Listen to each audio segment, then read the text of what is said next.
बात सबसे पहले बिहार की करेंगे। बिहार में अपराधियों की बहार है ऐसा लगता है, क्योंकि राजधानी पटना में 15 दिन के भीतर एक और मर्डर हो गया। ये तस्वीर देखिए, ये तस्वीर किसी फिल्म की शूटिंग जैसी आपको लग सकती है। यहां असलाह लोड किया, यहां असलाह कट्टा खोज के रखा था, इसने यहां असलाह निकाला, यहां असलाह दिखेगा।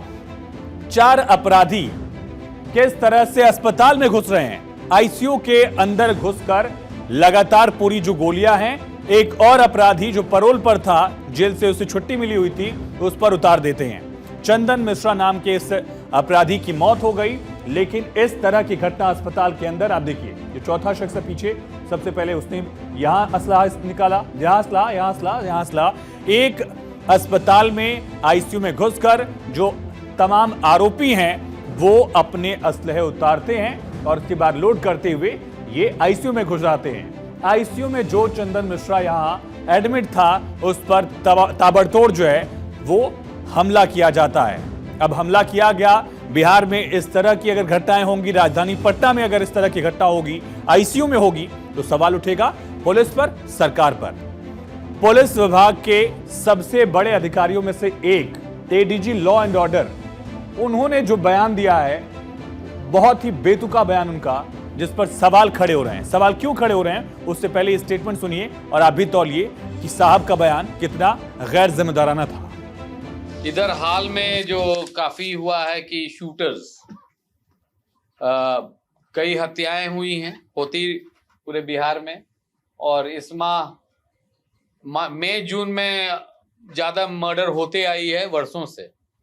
अप्रैल मई जून, जब तक बरसात नहीं होती है ये सिलसिला जारी रहता है, क्योंकि ज्यादातर किसान को कोई काम नहीं रहता है। एक बरसात होने के बाद लोग, कृषक समाज के लोग व्यस्त हो जाते हैं और घटनाएं घटती है। परंतु आप लोग के द्वारा, प्रेस के द्वारा हत्या पर हत्या, कुछ इस वर्ष चुनाव भी है, तो राजनीतिक दलों के द्वारा भी इस पर ज्यादा नजरिया दिया गया है। तो उसको लेके भी हम लोग चिंतित थे कि हाँ, नवयुवक ज्यादा पैसा के लिए सुपारी किलिंग शुरू कर दिए हैं, तो एक नया सेल इसी माह हम लोग गठन किए हैं। Kundan Krishnan, ADG law and order, कह रहे हैं कि बिहार में इस समय खेती किसानी नहीं हो रही है, किसान खाली हैं। अब सर से पूछना पड़ेगा कि जो खेती किसानी नहीं कर रहे हैं वो अपराध करने चले आ रहे हैं, वो क्रिमिनल बनकर गोलियां बरसा रहे हैं। क्रिमिनल्स को किसानों से आप कंपेयर कर रहे हैं या किसानों को क्रिमिनल बता रहे हैं, ये बहुत बड़ा सवाल है। बेतुके बयान पर अब सरकार जो है वो पल्ला झाड़ रही है। सियासत गरमाई, विपक्ष भी हमलावर हुआ। किसान और बरसात कनेक्शन अपराध का कैसे जोड़ा जा सकता है, ये सवाल सबसे बड़ा था। लेकिन सत्ता पक्ष अब एडीजी के बयान से कन्नी काटता हुआ नजर आ रहा है। लेकिन सवाल तो यही है कि पुलिसिंग सुधारने की पहली जिम्मेदारी वरिष्ठ पुलिस अधिकारियों पर ही होती है, और अगर उनकी सोच इस तरह की होगी कि खेती किसानी नहीं होने से अपराध बढ़ गया है, किसान खाली हैं, तो सवाल बहुत बड़ा है। विजय सिन्हा डिप्टी सीएम और इसी तरह से एलजेपीआर की सांसद शांभवी चौधरी ने इसको लेकर क्या कहा है, सुनिए। दाता है, ये मेहनत करके खाता और खिलाता है, और किसान अपराध में नहीं रहता है। जो मुफ्त के खाता और खाने की बात करता है वो अपराध करता है, और अपराधी बचेगा नहीं। कोई भी माँ अपराधी के लिए नहीं होगा। सरकार कानून का राज स्थापित करेगा। ये कतई उचित नहीं है। किसान अपराध से दूर दूर तक वास्ता नहीं रखता। नहीं, ये बहुत दुर्भाग्यपूर्ण बयान है। इस तरह का बयान नहीं देना चाहिए, क्योंकि वो एक संवैधानिक पद पे हैं और उनका एक जिम्मेदारी है। इस तरीके से किसी भी कम्युनिटी को टारगेट करके कि अभी अप्रैल जून का समय है, किसानों को काम नहीं है, इसलिए ऐसा नहीं है। ये कहीं ना कहीं अपने जो जिम्मेदारी उससे पीछे हटना दिखाता है। इस तरह की बयानबाजी नहीं करनी चाहिए, इससे दूर रहनी चाहिए। किसान हमारे अन्नदाता हैं, वो काम करते हैं, उसको इस तरीके से अपराधियों से तुलना उनकी नहीं करनी चाहिए।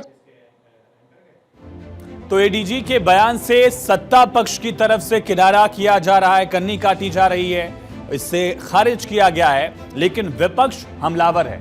विपक्ष ने प्रशासन पर प्रहार किया, सरकार पर सवाल उठाए, कहा कानून व्यवस्था बनाए रखने की जिम्मेदारी पुलिस की ही है।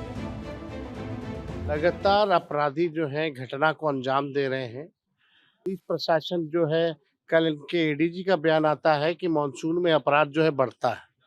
यानी इतना बचकाना बयान है ये कि पलड़ा झाड़ रहे हैं, यानी कि इनसे अपराध कंट्रोल नहीं होता।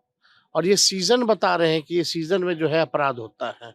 तो अब आप समझ जाइए कि पुलिस ने भी हाथ जो है खड़ा कर दिया कि हम जो है अपराधियों से नहीं निपट पाएंगे।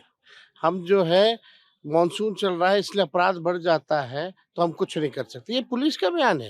ये भैया मैंने शादी ब्याह मुंडन पूजा पाठ का समय और सीजन सुना था, हत्याओं का सीजन की बात कर रहे हैं और आला अधिकारी बात कर रहे हैं। और ये कहते कहते वो ये कह रहे हैं कि किसान खाली रहते हैं इसलिए अपराध होता है। क्या हमारे अन्नदाता अपराधी हैं? आपका कानून व्यवस्था पूरी तरह से ध्वस्त हो चुकी है और आप हमारे किसानों को, हमारे अन्नदाताओं के ऊपर ठीकरा फोड़ेंगे।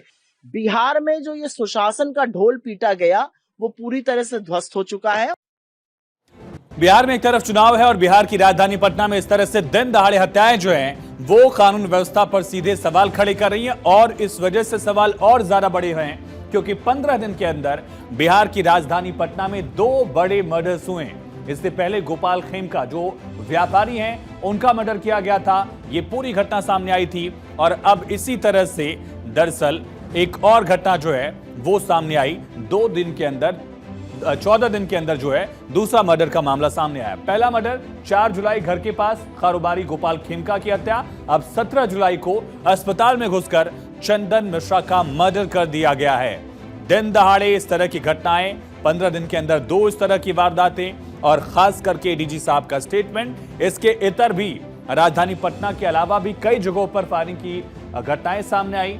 इस तरह से हत्या की वारदातें भी बिहार के बाकी जिलों से भी सामने आती रही हैं। लेकिन वीडियो जो है वो बहुत बेखौफ अपराधियों को दिखा रहा है कि बिहार में अपराधी कितने बेखौफ हैं। पारस अस्पताल का आईसीयू है, 5 बदमाश दिन दहाड़े असला लेकर आईसीयू में घुसते हैं और गोलियों से बौछार करके गोलियों की चंदन मिश्रा को मार दिया, उसको वहीं खत्म कर दिया।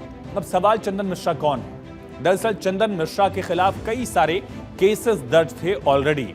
जेल में ही था, पैरोल पर बाहर आया था और माना जा रहा है कि हो सकता है गैंग वॉर जो है वो इसके पीछे एक कारण हो सकता है, ये कहा जा रहा है।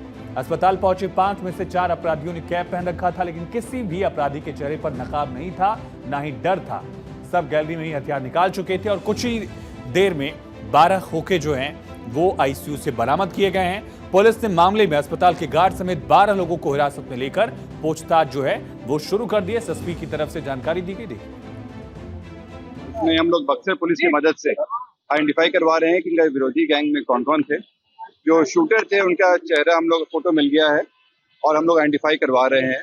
ये देखने से प्रतीत हो रहा है कि इनकी जो चंदन शेरू गैंग हुआ करता था बक्सर में, उसी गैंग से संबंधित है। बक्सर पुलिस की मदद से हम लोग इनका जो विरोधी ग्रुप है उनके बारे में डिटेल्स निकलवा रहे हैं। जो फोटो आए हैं हम लोग के पास उसकी पहचान करा के हम लोग जल्दी इसमें कार्रवाई करेंगे। तो बिहार में किस तरह से अपराध आउट ऑफ कंट्रोल होता जा रहा है, लगातार इस तरह के मामले सामने आ रहे हैं, ये आंकड़ा भी देखिए। दरअसल बिहार में इस तरह के मामले जो हैं वो लगातार सामने आ रहे हैं। पटना के पारस अस्पताल में गोली मारकर चंदन मिश्रा की हत्या कर दी गई। आईसीयू में घुसे बदमाश चंदन मिश्रा का मर्डर कर दिया गया और साथ ही 10 से ज्यादा हत्याओं का आरोपी जो है वो चंदन मिश्रा था। जेल में ही था, 15 दिन की पैरोल पर जेल से बाहर आया था, इलाज करवा रहा था। पुलिस को ये डाउट है, आशंका है कि गैंग वॉर में ये मर्डर किया गया है। पुलिस के सीनियर ऑफिशियल्स की तरफ से क्या कहा गया देखिए। बड़ा अपराधी रहा है चंदन मिश्रा, जो इस समय पे जेल से पैरोल पर आया हुआ था। देखिए ये निश्चित रूप से एक अपराधी, बड़ा दुर्दांत अपराधी था और गैंग वॉर इनके बीच में आपस में किस कारण से गैंग वॉर हुआ है या इनके गैंग में जंगली मामले रहे हैं। जो अपराधी हैं उनको जो है चिन्हित किया जा रहा है। बक्सर जिला के साथ हम लोग संपर्क में हैं। तो कई बड़े सवाल उठ रहे हैं। सत्ता पक्ष का कहना है कि किसी भी अपराधी को बख्शा नहीं जाएगा, सारे आरोपी जल्द गिरफ्तार होंगे। तो दूसरी तरफ विपक्ष कई सवाल उठा रहा है, लेकिन सबसे अहम ये अपराधी, ये आरोपी कैसे अस्पताल के अंदर दाखिल हुए, कई सवाल हैं। आखिर सिक्योरिटी क्यों नहीं थी?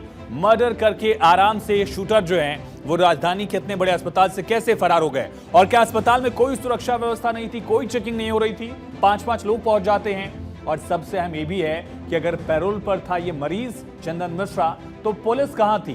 क्या पुलिस को कोई आशंका नहीं थी, कोई इंटेल नहीं था, कोई इस तरह का खुफिया तंत्र राजधानी पटना में पुलिस के पास नहीं है जिससे पता चले कि 5 शूटर जो हैं वो एक जगह इकट्ठा हो रहे हैं, उनके पास असलहे हैं? इस तरह का कोई इनपुट नहीं था क्या? और अपराध करने के बाद ये बदमाश फरार भी हो गए, ये भी सबसे बड़ी चिंता की बात है। ये सवाल बहुत अहम है।